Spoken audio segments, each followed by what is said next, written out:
नमस्कार, मैं हूं आलोक जोशी और आप देख रहे हैं बिज अड्डा। और बिज अड्डा में आज बात होगी रिजल्ट्स की। और रिजल्ट आया है आईटीसी का और स्टेट बैंक ऑफ इंडिया का।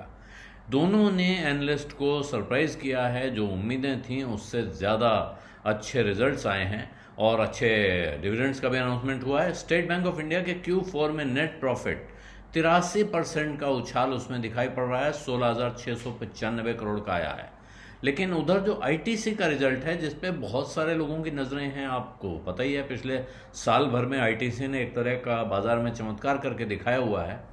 तो आईटीसी में प्रॉफिट 23%, YOY 23% का उछाल है, 5,175 करोड़ का प्रॉफिट हुआ है। आमदनी यानी रेवेन्यू 7% बढ़ी है। और जो कंसोलिडेटेड नेट प्रॉफिट है, पिछले साल उनका 4,196 करोड़ रुपए होता था और आज की तारीख में वो जहां पहुंचा है 5,175 करोड़ रुपए।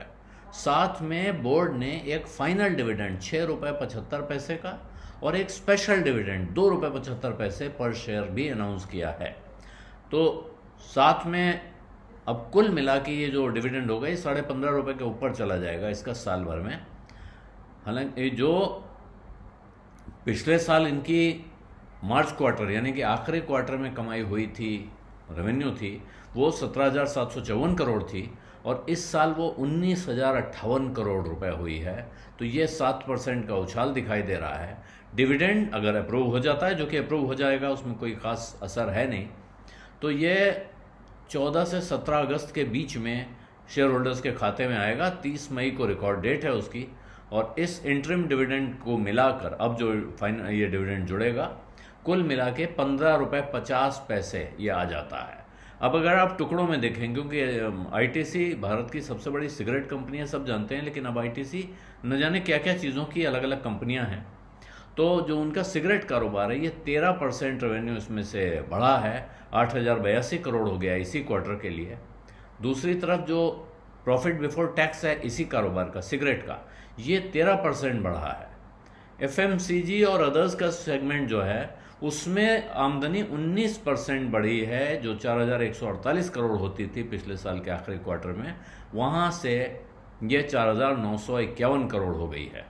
और एफएमसीजी अदर्स का प्रॉफिट बिफोर टैक्स जो है ये लगभग डबल हो गया है इस चौथे क्वार्टर में। 238 करोड़ से ये बढ़कर 504 करोड़ रुपए हो गया है।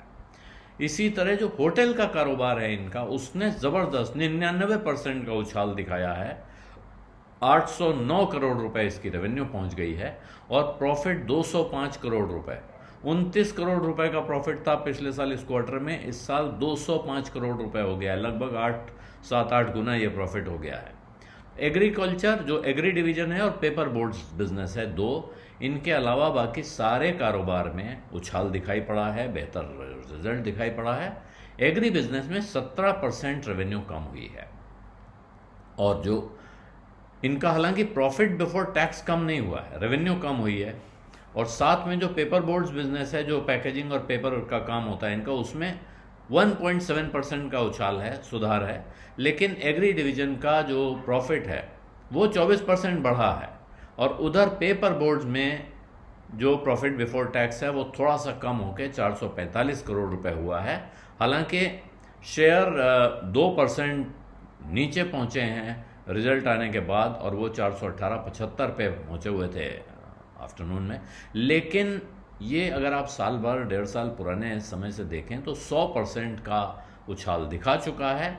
और आईटीसी को लेकर तरह तरह की बाजार में चर्चाएं हैं, बहुत सारी संभावनाएं दिख रही हैं। आईटीसी में डिमर्जर के बहुत सारी स्टोरीज चल रही हैं। तो जो लोग लंबे समय के निवेशक हैं उनको लगता है कि अब वो समय है जब इस कंपनी में पैसा लगाने से भविष्य में मोटा पैसा बनेगा। बिज अड्डा में आज इतना ही। अभी इजाजत दीजिए। धन्यवाद, नमस्कार।